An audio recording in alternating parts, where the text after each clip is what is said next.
We're so fortunate to have Dr. Isaac Frank Tullis from the University of Tennessee, where he is director of the Clinical Research Center, speak to us today. He's also professor of the Department of Medicine at the University of Tennessee. For a little bit on his academic background, Dr. Tullis received his MD from the University of Tennessee in 1939. He did his internship and his residency at the John Gaston Hospital in Memphis, Tennessee. He belongs to a number of medical societies. A number of these he's director and been president of. He holds the presidency, and he's been on the boards of a number of other activities also. Today, Dr. Tullis will speak about quackery and obesity.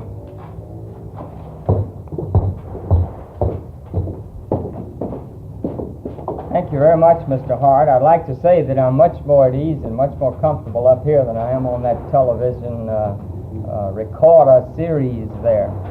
I'd like to say to you that it's a real pleasure to be here. I've thoroughly enjoyed our visit in Muncie and at your campus.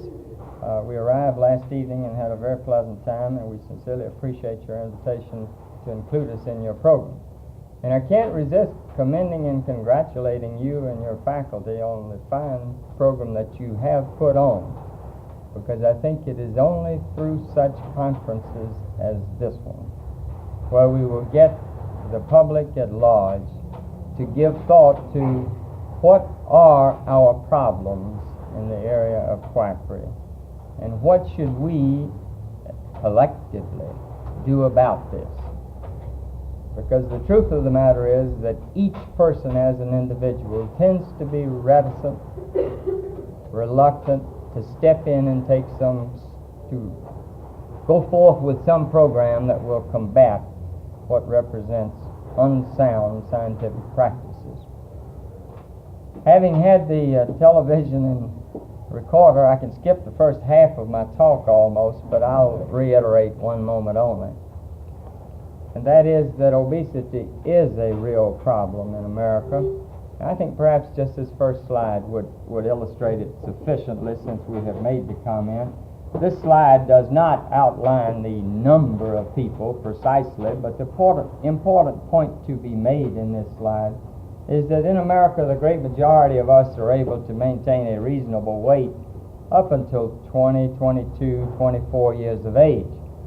But then I call your attention to the precipitous rise of this prevalence curve at about 25 years of age.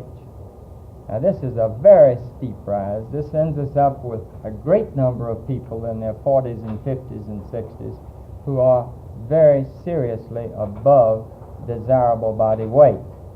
And I think the figure that I used a moment ago is as good as any other to remember, and that is by the time we are in the 50 to 59 decade, virtually a third of our men and a half of our women are overweight by at least 20%. That is, they exceed what one would call desirable weight by at least that amount. Turn that off now, thank you. Now, I think we should be honest that we are not completely sure of the precise causal relationship between obesity and our major killer diseases. We do know that there is a very high association between coronary artery disease and obesity.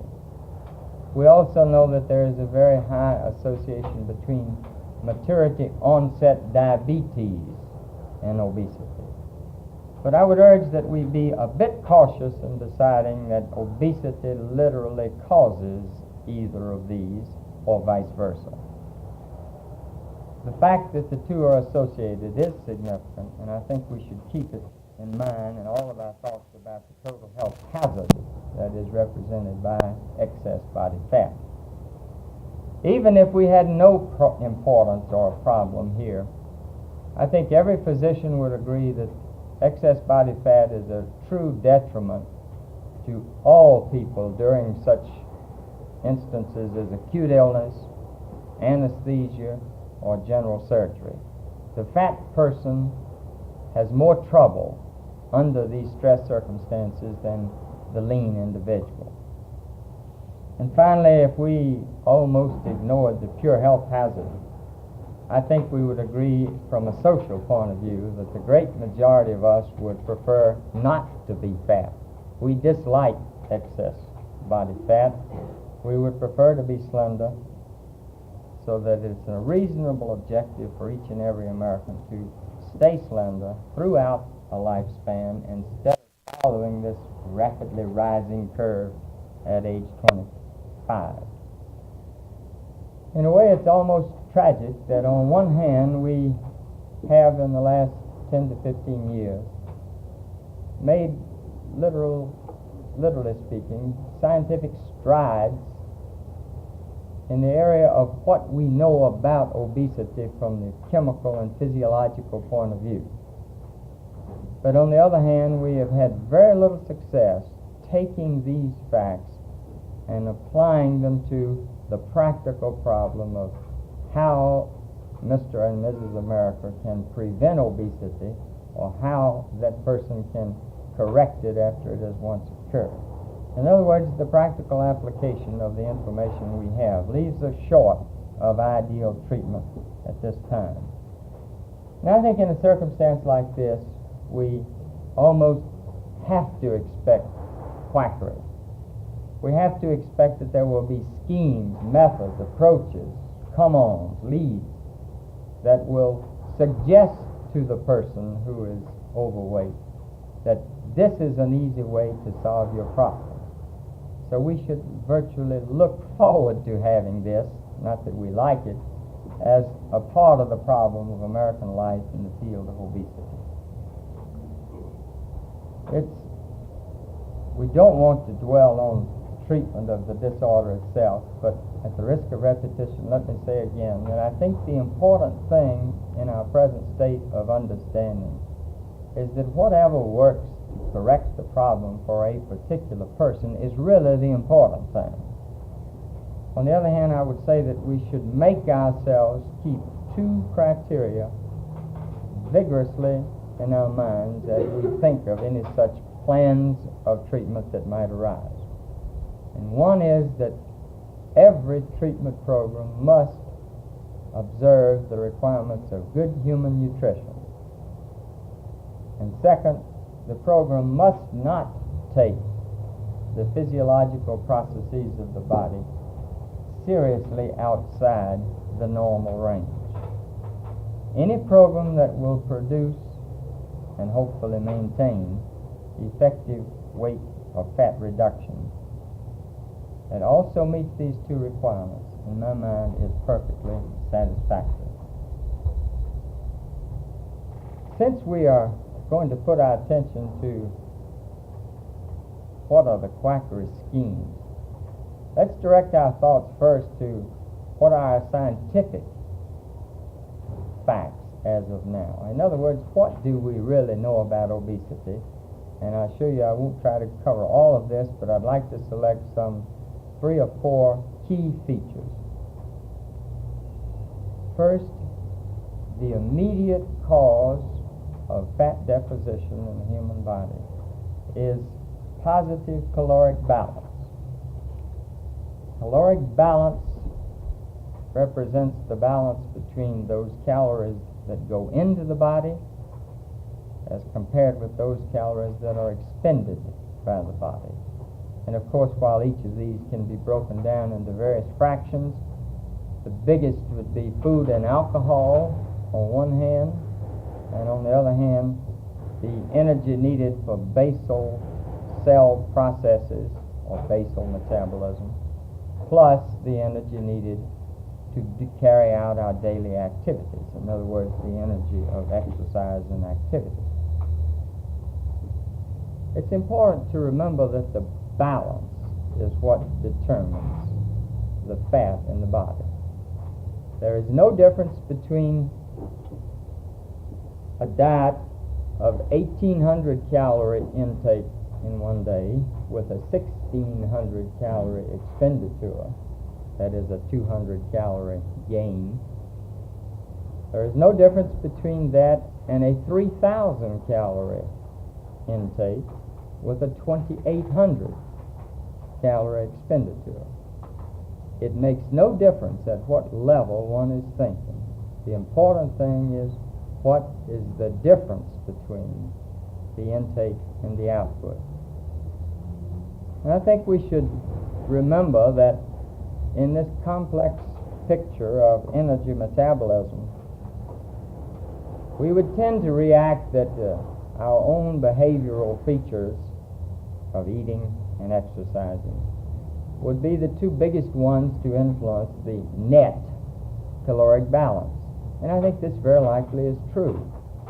But I'd like to remind you that we don't have all of the answers. So I think we should carry in the back of our minds that there might well be underlying chemical, physiological, and basic psychological factors that operate to bring about this change in caloric balance. That is, a positive balance in the sense of more calories going in than being burned up.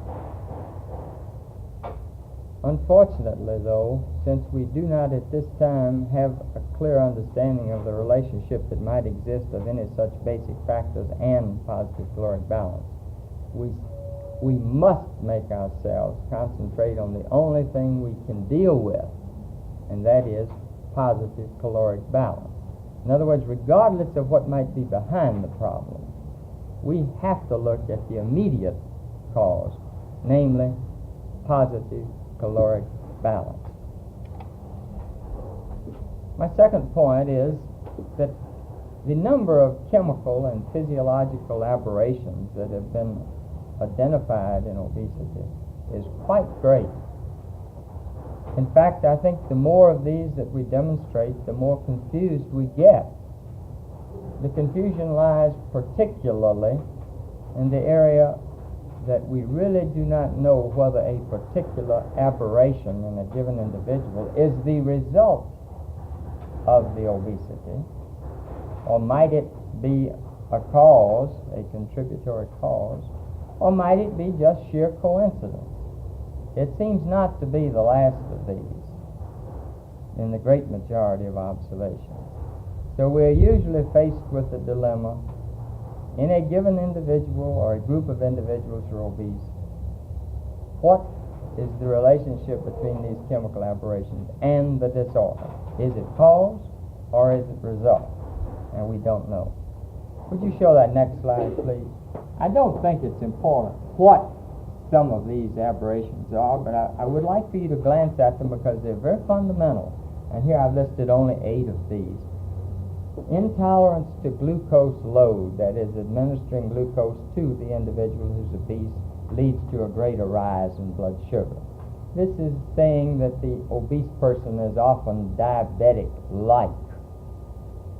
High blood insulin concentration, and generally you'll react that, well, I thought diabetics didn't have enough insulin. Well, actually, the truth of the matter is that most of our diabetics are maturity onset diabetics, and many of these have very adequate amounts of insulin, but they're still faced with the basic problem of inability to take care of carbohydrate metabolism. The obese person tends to follow the same pattern. They tend to have these rather high blood insulin concentrations. Low oxidation rate of glucose and palmitate. Subnormal response of blood-free fatty acid levels to various stimuli. Resistance to the development of ketosis. A low fasting respiratory quotient. Elevated excretion of 17 ketosteroids and 17 hydroxysteroids. And finally, failure of growth hormone release during fasting and exercise. And let me emphasize, it's not so much what these particular items are that is of importance in my mind, but rather we have demonstrated some aberrations that are present in obese people. Let us keep an open mind in about what is the underlying primary cause of the disorder. At the risk of repetition, let me come back. Regardless of what an underlying cause might be, the immediate and final cause has to be positive caloric balance, namely more calories going into the body than burned up. That then is always the immediate cause. The third point I'd like to make is that the weight of the human body is the sum of all of its components. And if we oversimplify this, these components would be bone, muscle, fat, and water. Now, generally, we charge off water as not being too big a part of the human body. But to give you an example, by actual measurement, a woman some 5 feet 5 inches tall, let me say, weighing, say, 130 pounds, might well have some 32 quarts of water in the human body, and these 32 quarts would weigh approximately 66 pounds. In other words, essentially half of this lady's weight is water. So we're dealing with an extremely large fraction of the body weight when we think about water. Now, body water changes greatly in response to many, many different factors. Hormone factors influence the amount of water in the body. The amount of water in the diet influences it. The amount that we lose by both insensible and obvious perspiration, and so forth. The important point is that water in the body has its balance, namely the intake on one hand and the output or utilization or disappearance on the other hand. It's even slightly more complicated than fat in that water is the end product of many of our chemical processes, with the result that water is formed in the body, in addition to the fact that water is taken into the body as water, liquid drinks, water, solid foods, and so forth. Our major pathways to lose water from the body would include the kidney, the large intestine, that is in stew, the skin, and the lungs. All of these pathways make for the loss of water from the body. The balance between these two, again, is regulated by many factors. But when you think in your mind now that we have two balances, caloric insofar as fat level is concerned, water insofar as water level is concerned, we have two different things in the bucket that we're thinking about, fat on one hand and water on the other. Now, we similarly could, would you turn that slide off, please? We similarly could go on to bone and muscle, but for practical purposes, let's say that in a reasonable period of time, there is no great change in body fat, body bone, and body muscle in health, so that the short-term changes that we would be observing, especially in relation to being fat, would be primarily in the area of water and fat. I need only remind you that when we step on a pair of scales and we measure the bone, the muscle, the water, the fat, we have no way of knowing on any one morning how much of the total weight is due to water and how much is due to fat.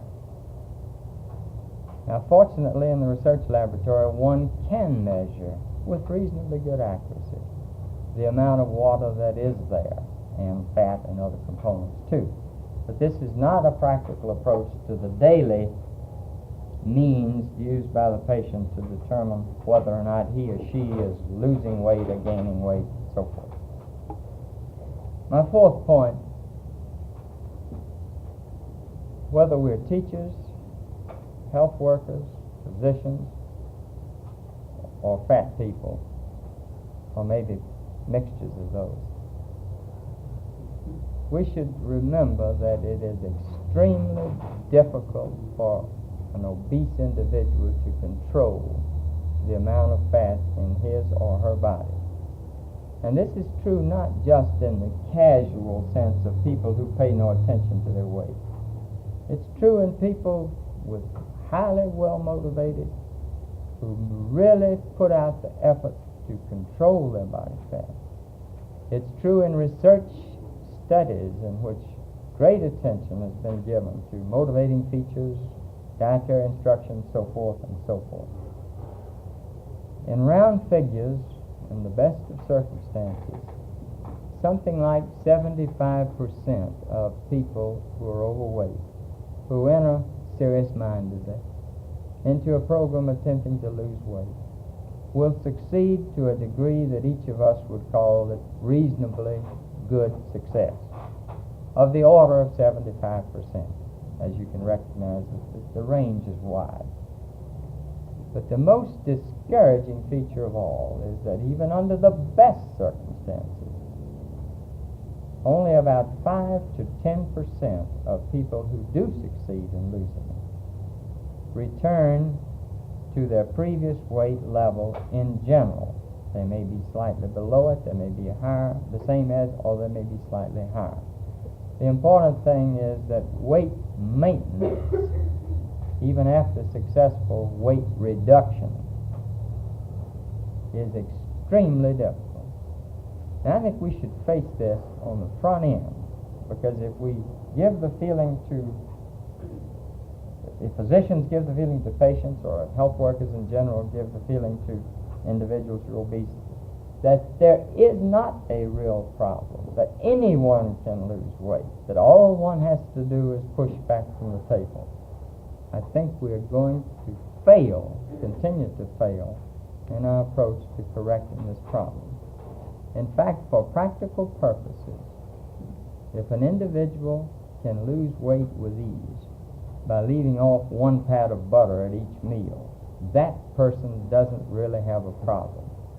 The obese individual, the individual who's truly plagued with this disorder, cannot control his body fat by any extremely simple means such as this.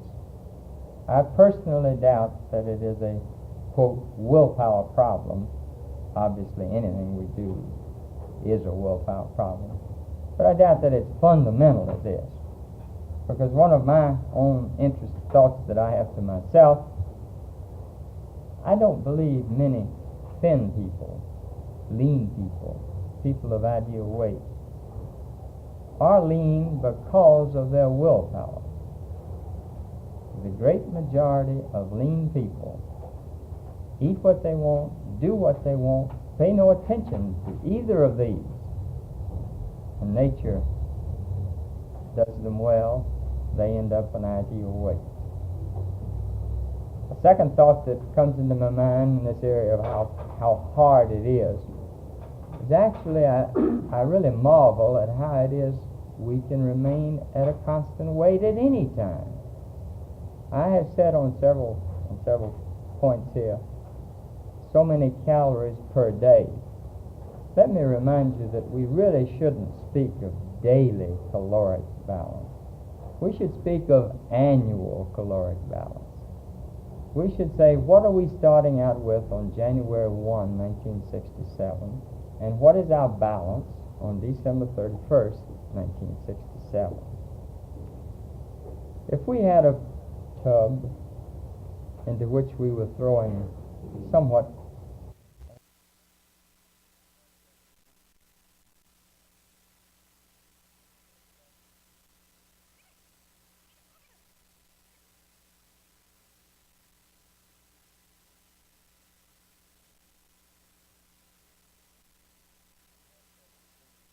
each morning, and then each afternoon we scoop out a handful of these and throw them out.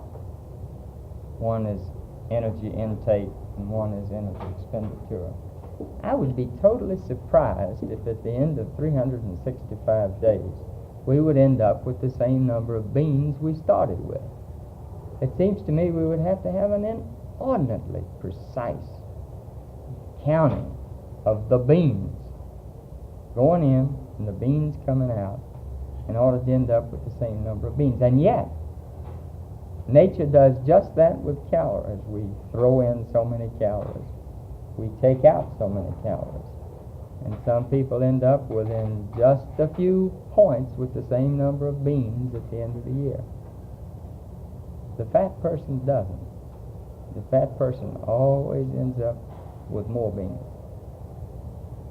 I might go a step further to remind you how complicated the problem is, and I suppose in Indiana you'd throw kernels of corn in with it. If in Indiana someone came by and threw kernels of corn in there, and that same person would come by a little later when you weren't watching and pick out kernels of corn, you'd have trouble because you wouldn't be able to weigh just the beans with the corn in there. The corn would be the water. The beans would be the calories or fat, depending on how you look at it. So in many ways, I think that I'm amazed that any of us keep a desirable or an ideal weight. I can't keep my bank balance correct. It's always going down instead of up, but I never can keep it level, and I'm amazed that any of us can keep our calorie level, our calorie balance at an even level. Now, in this state of affairs, we are almost bound to see quackery, schemes, plans of all sorts. And I'd like to take a few minutes just to go through some of these to illustrate to you the type of thing with which the obese person is barraged. This individual who is faced with a problem that is so difficult to correct, so extremely difficult to keep corrected, is bound to respond favorably to anything that looks like just the faintest ray of hope. In fact, I don't blame them in many ways. I would like to find a better answer to their problem, but I don't blame them for doing what they're doing. May we see the next slide? Now these are ads, various advertisements in all sorts of newspapers and magazines and what have you. And you've seen these, many of you have, but I want to point out to you some of the features that represent the common thread through these. The one that always intrigues me is that the lady illustrating it is always one that even the most jealous wife could not call fat. Really and truly, she could not think in the least that she's fat. They're always just as slender as they can be. But the headlines, lose weight fast. Well, what could be more appealing to the person who's dying to lose weight? Sure, let's lose it fast. I haven't been able to lose it all. I'm dying to lose it fast. But then look, no starvation diets. The very thing that just the thought of diet is so repulsive to the person who has to lose weight. But then when this one goes to the point you don't even have to, don't go to starvation at all. No harmful drugs. Gee, this is wonderful. I don't have to worry about pills. I can get along fine. No strenuous exercise. I don't have to just run 3 miles every day before breakfast. These key things just brought right to the front at the very beginning. Don't be fat. Take off pounds and inches fast. As proven, clinically tested way.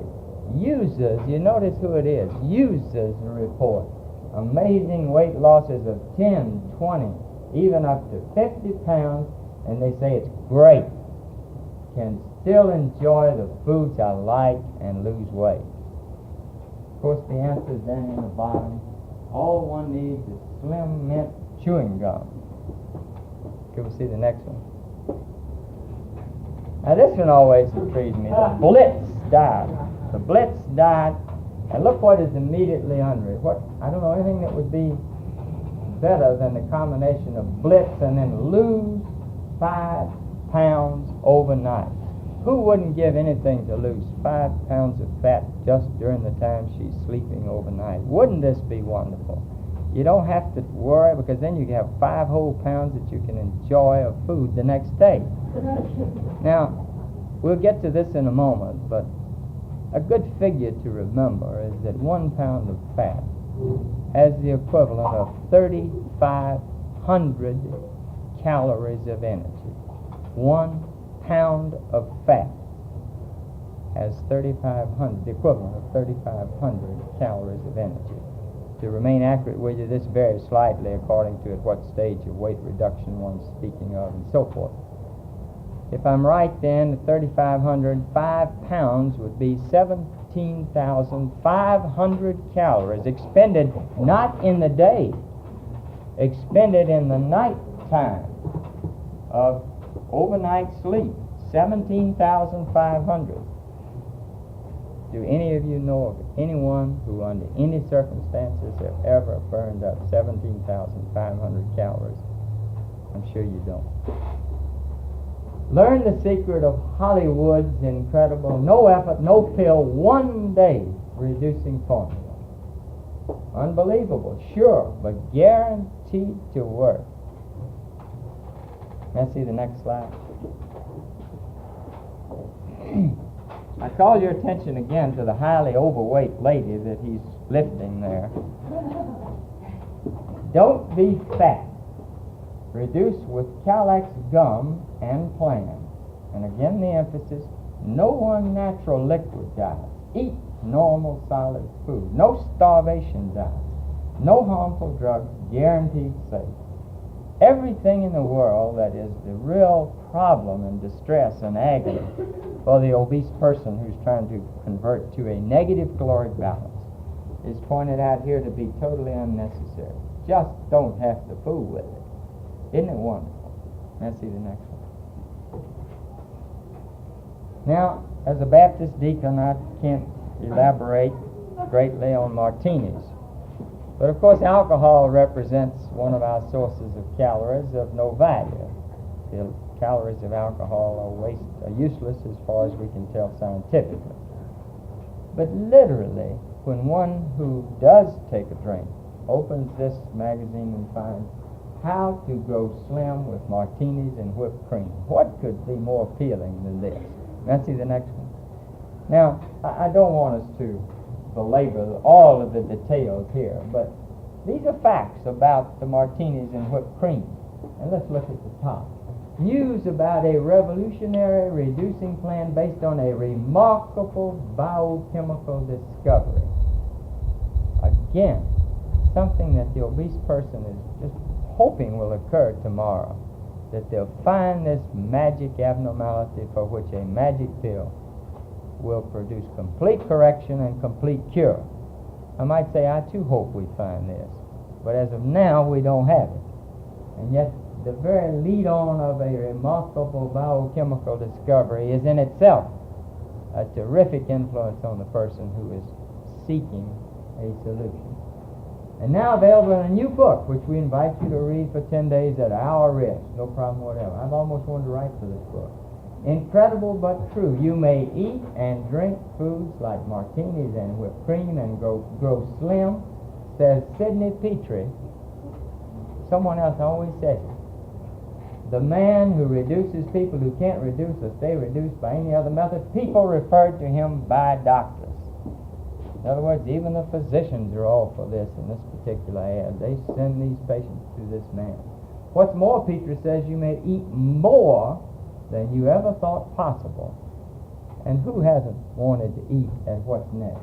At TV time, between meals, at fancy restaurants. The one time we go out to eat, we enjoy ourselves on a weekend or once a month or whatever it might be. Who wants to belabor whether you're eating a 1,000 calorie dish or an 800 calorie or what? So this is appealing. And importantly, and never gain an ounce. It isn't the fact that you consume calories that matters, says Petrie. What matters is the kind of calories you consume. All foods contain just 3 kinds of calories. To lose weight, you need to eliminate only one of them. Gee, that's appealing. You don't have to change your diet, but 1/3 worth it appears. This is Carbo-Cal. Now, we could go on, but let me glance to the bottom. How to eat 3 good full meals a day and still lose weight safely, comfortably, steadily, without having to count calories, without having to go to bed hungry, so forth. Then, the first paragraph of the second column, how, having once attained the weight you want, you can keep it and still eat hearty meals, even frankfurters and fried eggs, whipped cream, butter, without putting the weight back. What obese person is not worried over the question of, do I gain it back afterward? And the honest person has to answer, you might be one of the 5% who will not gain it back, but 95% will. This would be so appealing to the person faced with a 95% failure likelihood. The next paragraph, and I'm going to stop. How you can eat every kind of fried food except one. I've been dying to write for the book just to find out what that one is. I haven't been able to figure it out yet, but I think it might be worth having the book just to know. We could go on, but you see what it amounts to. Each of these is appealing to what this person who's overweight is just striving to find as a way of a solution. You see the next one? We don't want to belabor this.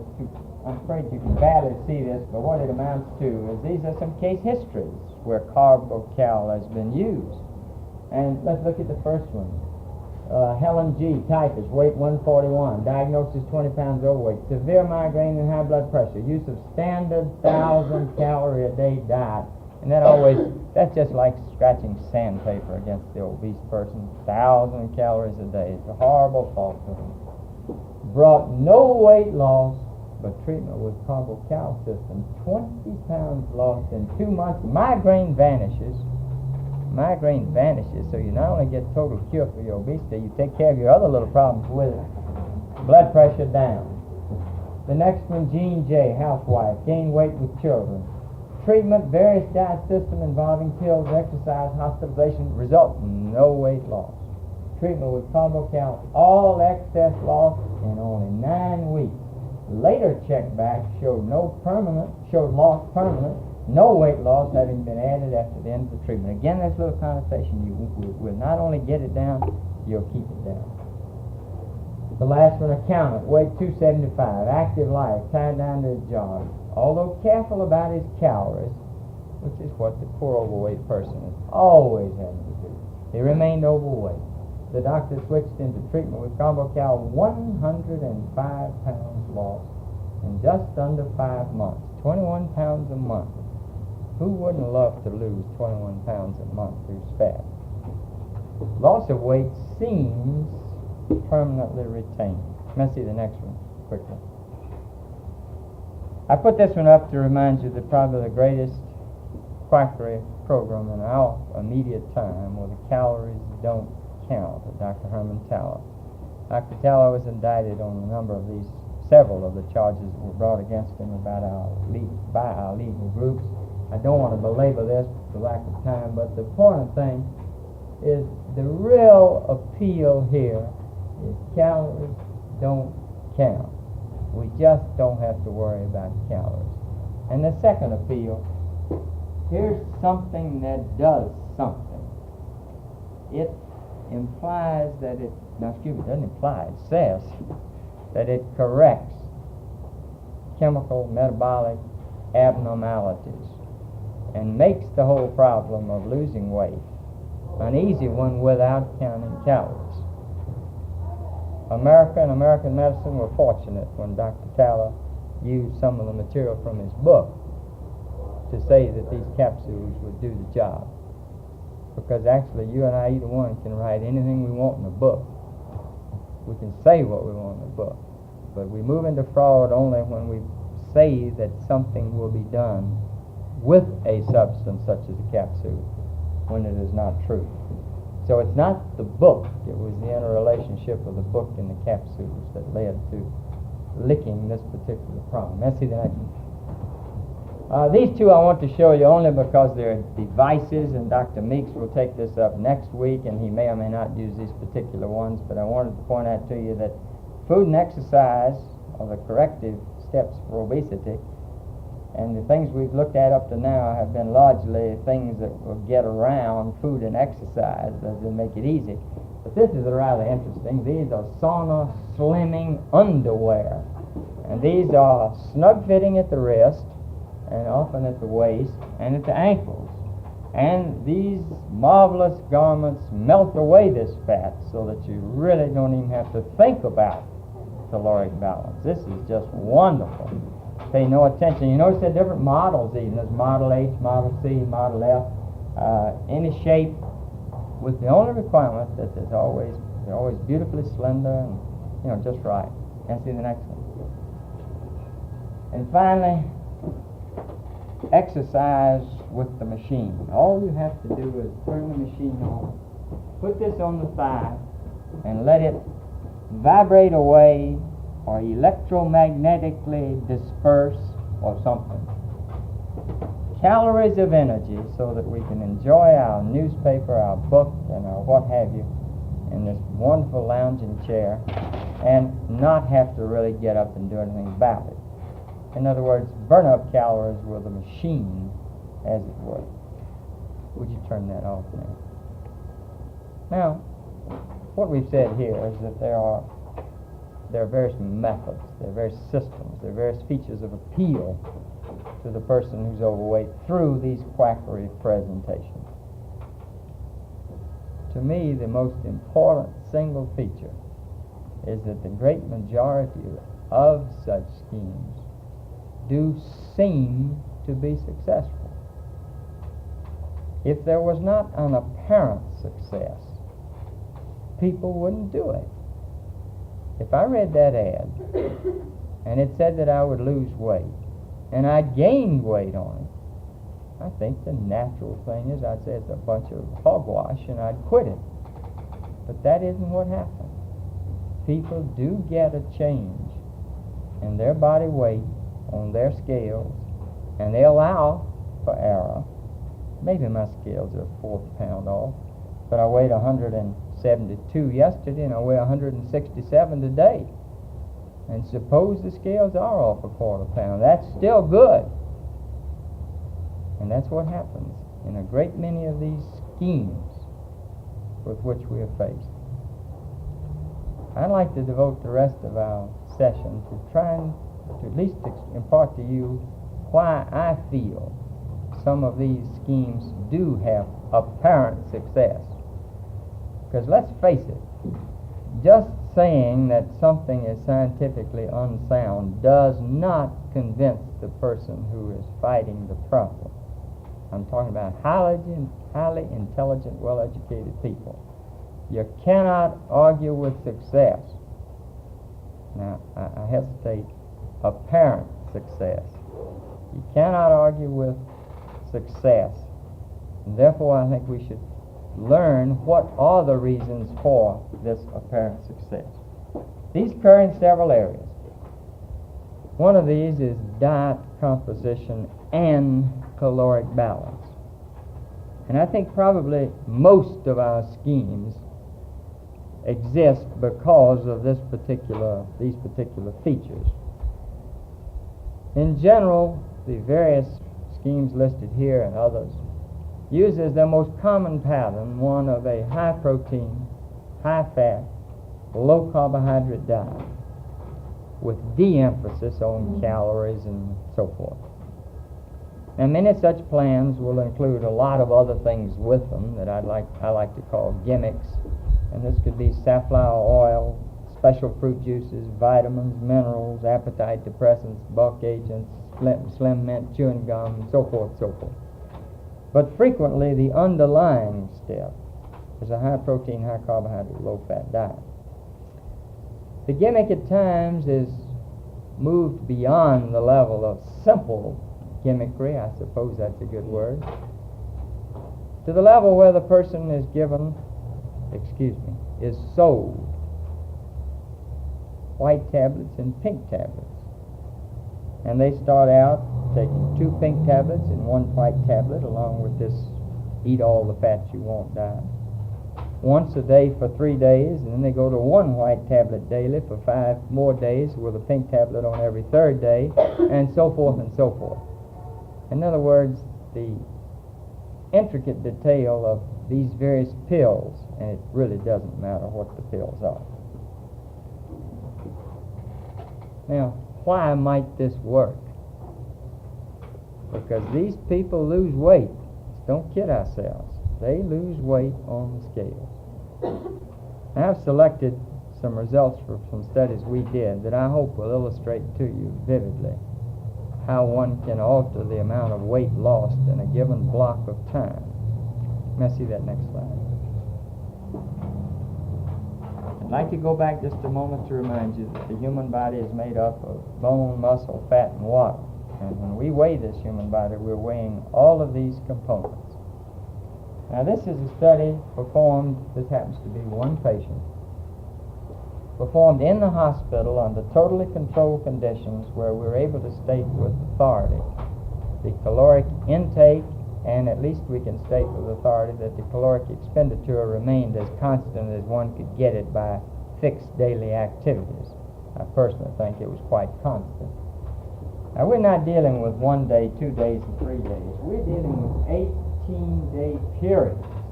In other words, this one figure here means one block of 18 days. Now, you'll notice the zero line means zero change in weight of pounds. And for block number 1, 18-day period, the weight change was of the order of -8. In other words, that person lost of the order of 8 pounds. And if you'll notice these, there was a little difference in weight change for these first 5 18-day periods. Now, during this period, the patient was on a 900-calorie formula diet.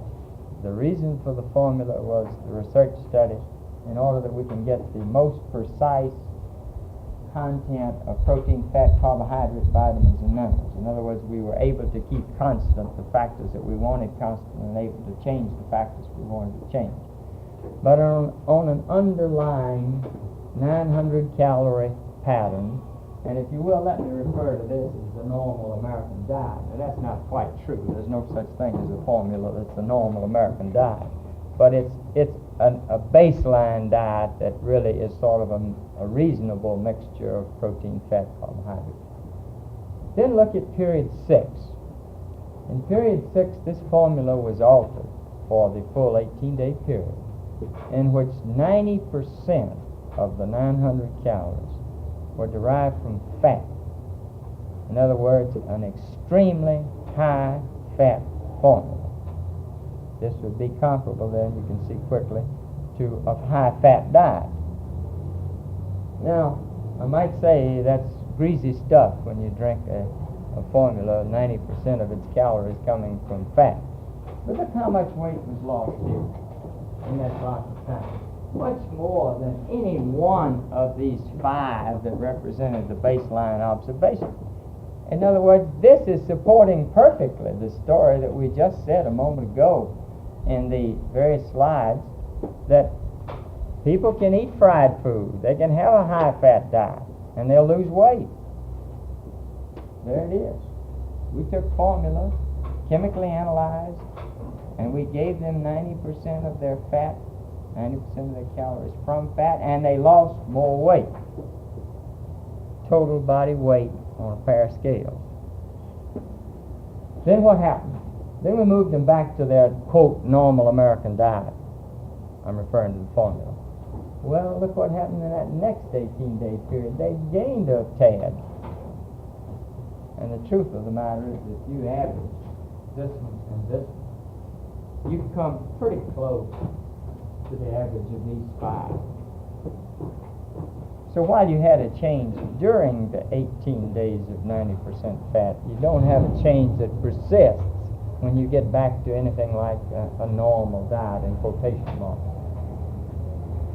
Then we move the person to a diet with the same 900 calories, and let me re-emphasize, we're dealing here all the way through with 900 calorie intake and with a fixed as one can make it under the circumstances, caloric expenditure. So that caloric balance was kept at the same negative level throughout this entire study. But in the next block, block number 8, 90% of these 900 calories were derived from carbohydrate. And I might say that's a sickeningly sweet formula, I can tell you. It's just insipidly sweet. But they managed to drink it. Well, there were several patients. This happened to one. They managed to drink it throughout the 18 days. And what happened? they didn't lose as much weight as they had done even at the baseline American diet scheme, and nothing like the weight they lost when they were on this 90% fat. Weight, I said, not fat, weight. After that, they had little loss in weight for the block of time after the 90% carbohydrate, during which period they were back on their, quote, normal American diet. Finally, we went logically to protein. We attempted 90% of the calories from protein. I wish each of you someday would try to drink such a formula. The dietitians I've never forgiven played a trick on me. I had to taste test each of these right, just before we started. And the day I'd become cocky, I had tasted the fat diet and carbohydrate diet, and I was just astounded at how easy this was. Anyone could do this, really, if he was interested. But the day that they had me taste the protein, the patients were around. And my job was to taste this 90% protein and smile while I did it. And I assure you that it is the worst tasting, chalky mess I have ever tried to drink. It tastes like a combination, I think, I've never drunk this, of milk and magnesia plus mud. That's the nearest I can hit it. Interestingly enough, after a day or two, all of these people would vomit the food that the formula ingested if the calories were as high as 90% of the calories derived from protein. We dropped to 75%, and some could take it at 75, but many could not tolerate it. The only level at which we could have fairly consistent ability to tolerate the formula was 60% of the calories derived from protein. So we have 60% instead of 90, and actually the loss is slightly greater than the loss that occurred during the American diet, not quite as much as the 90% fat block. Afterward, there is the same pattern of a little bit of a change here in number 11, in which really the average between 10 and 11 gives you just about the same story. Now, if I can see the next slide, we can look at this same thought slightly differently. And on this slide, we have a person who weighed 330 pounds, where again we were dealing with 900 calories, and we're plotting the weight loss. And you'll see in the individual dots, the dotted line is the line that represents the actual experience at the individual 18-day level. And you'll see that the dotted line just wiggles up and down. It goes back and forth. The smooth line is the best curve fit we could make to all of these points. And you'll notice that when we gave a high-fat block, we deviated them quite significantly from their line. They lost more weight, as was portrayed in the bar graph a moment ago. On high protein, they lost more weight. Now, this happens to be slightly an exception here. These people, this person, lost rather well even on a high percentage of the calories derived from carbohydrate. Out of the entire series, this was the unusual, because the net result lies in two areas. One, high-fat diet at a given calorie level makes for the greatest weight change. Second greatest, weight loss I should say, excuse me. The second greatest is high protein. The least effective of the various constituents is high carbohydrate. Since these observations, it's been shown that very likely the crucial feature here is not so much the high fat and high protein as it is the low carbohydrate. In other words, carbohydrate vividly influences both sodium and water balance in the human body. As a result, then, a relatively high carbohydrate intake makes for retention of sodium, relatively speaking, and retention of water, so that weight tends to be retained or gained, or however one is thinking of it. So then any diet that has within it the structure of low carbohydrate, regardless of what one does about protein and fat, there will usually be little weight loss. I beg your pardon. Low carbohydrate, there will be vivid weight loss. This weight loss is water. It's water and the sodium and some minerals that go with it, because there's no difference in the fat change that occurs as long as we're talking about a calorie balance level, and let's just use any figure you want, 900 calories intake and 1600 calorie expenditure in a day's time. There still will be the same amount of fat loss. The second point that I said came out of this is notice how in the final analysis people get back on the same curve. In other words, you jiggle up and down around a gentle curve, and yet what happens is that the end result is about the same. Now let me remind you that these are hospitalized people where we were able to continue the state of negative caloric balance. Any person outside of the hospital circumstance is likely to go into not a negative balance, but slip over into a positive balance, or fail to be negative, and in so doing fail to change body fat at all. The second area in which there is real trouble is this fact that there is so much water in the body. Now, we pointed out that diet composition and caloric balance probably represent the biggest basic reason for, quote, apparent success of various quackery schemes. And this success is dependent upon the water, that is, upon the influence that the composition of the diet has on the water of the body. But I want to call your attention to the fact that water plays its part in other ways.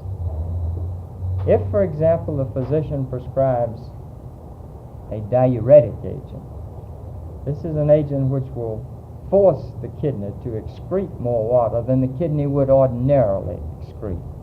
In other words, to alter onto the negative side the water balance of the person. Water weighs more than fat. So the moment this water balance content is influenced, the moment we see then a weight change. So we have water involved almost two ways. One is the way in which water is altered by the composition of the diet. And second, the way in which water is altered by the many other factors in our life. I chose diuretics to illustrate it. You can think of many others. The person who takes a steam bath, who sweats off 3 pounds. They say 3 pounds. It's 3 pounds of water. Next, I think an area that's sort of responsible for our trouble is the area of metabolism. The difficulty here is that we have demonstrated various chemical aberrations. We do know that the powerful hormones of the endocrine glands play a great role in regulating body fat. As an example, anterior pituitary growth hormone, which we mentioned earlier, will promote fat mobilization, that is, pull fat out of fat depots. Thyroid hormone actually stimulates the body to use up its fat stores. Secretions of the adrenal cortex can literally deposit fat in selected areas of the body, the face, the neck, upper trunk. Many obese individuals show abnormalities in insulin, and actually most maturity onset diabetics are obese. In other words, we have the problem that there are a lot of things about the endocrine glands that get involved in fat tissue of the body. Now, it's so easy to extrapolate. It's so easy to just pick that up and move it over. So therefore, people are fat because something's wrong with their growth hormone from the pituitary gland. So that it's a natural thing for people who have learned something about the hormones of the body to think of the hormones as being in trouble. I think we should look at it that Undoubtedly, these hormones are extremely important in our normal daily life physiological processes. Without them, we know we're in trouble. But as far as obesity is concerned, this person who's plagued with depositing fat with positive, as a result of positive caloric balance, there have been no consistent findings to indicate that there is an underlying endocrine or metabolic disease responsible for the deposition of fat.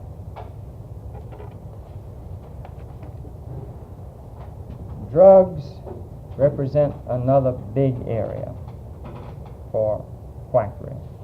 We've seen how drugs are involved in diuretics, where they force water out of the body.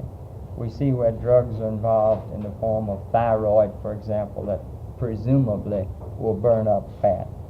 But there are several other areas that are real problems in drugs.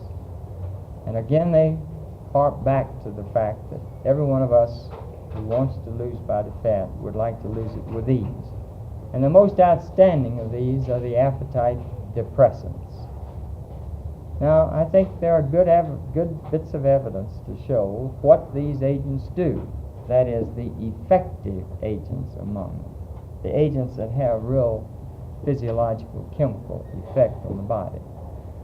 Their foremost influence seems to be one of distraction away from food, rather than a literal lack of desire to eat in a true sense of the word. And a second effect of most of these is they give an exhilaration and sense of increased energy, zest of for life, sense of well-being, so that people do more. So the net result then is, with appetite depressants in quotation marks, we tend to take in less food and we tend to do more. Well, that's the perfect formula for negative caloric balance, that is, burn up more than one takes in. But let's face it, the great majority of obese people take these tablets for a period of days to weeks, and within a period of a few weeks, ordinarily, they begin to lose whatever effectiveness they have. And I think we should be careful to saying why they lose their effectiveness. It may be that they literally become less effective in the sense that the body loses its tolerance. You know, that the person becomes more tolerant of the agent and has to have a larger dose in order to accomplish the same effect. We don't know that, though. It could well be that our own underlying driving forces that make us behave as we do in positive caloric balance simply override the drug itself.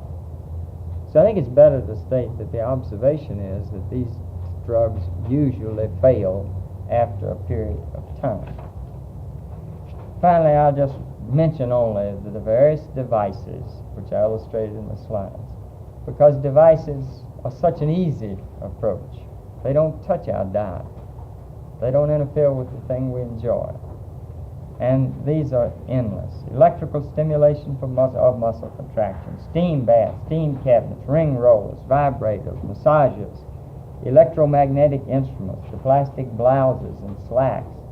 And the one that I am always intrigued by is a phonograph record designated the voice, with which the victim virtually hypnotizes himself to accomplish dietary restriction.